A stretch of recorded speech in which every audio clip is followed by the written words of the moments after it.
नमस्कार दोस्तों, कैसे हैं।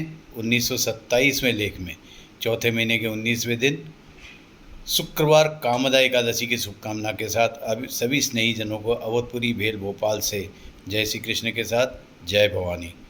दोस्तों, आज का विषय भी स्वाभाविक रूप से कामदा एकादशी है, इसलिए कामदा एकादशी की रोचक विस्तृत व्याख्या ही है। इस एकादशी का सनातनी जीवन जीने वाले के लिए विशेष महत्व है। आज एक रोचक घटना के साथ इस एकादशी को रेखांकित करने का प्रयास किया है। कामदा एकादशी सबसे पहले श्री राम के पूर्वज राजा दिलीप को वशिष्ठ मुनि ने सुनाई थी।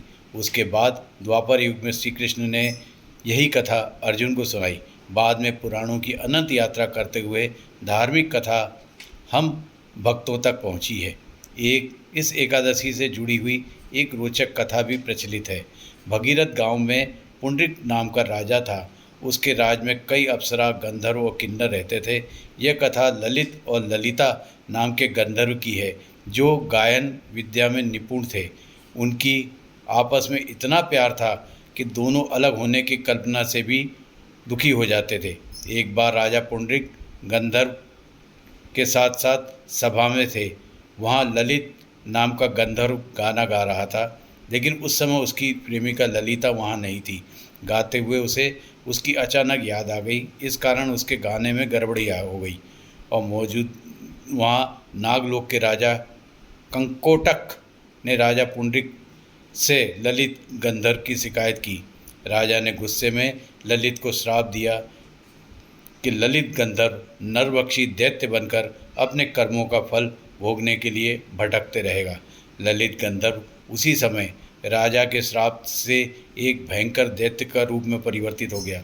उसकी एक आंख सूर्य के समान गर्म, दूसरी आंख चंद्रमा के समान शीतल हो गई। उसके मुंह से अग्नि ज्वाला निकल रही थी। उसकी नाक पर्वत के गुफा जैसी बन गई थी और गर्दन पहाड़ के समान दिखने लगी थी। भुजाएं बहुत ज़्यादा बलशाली और लंबी हो गई थी।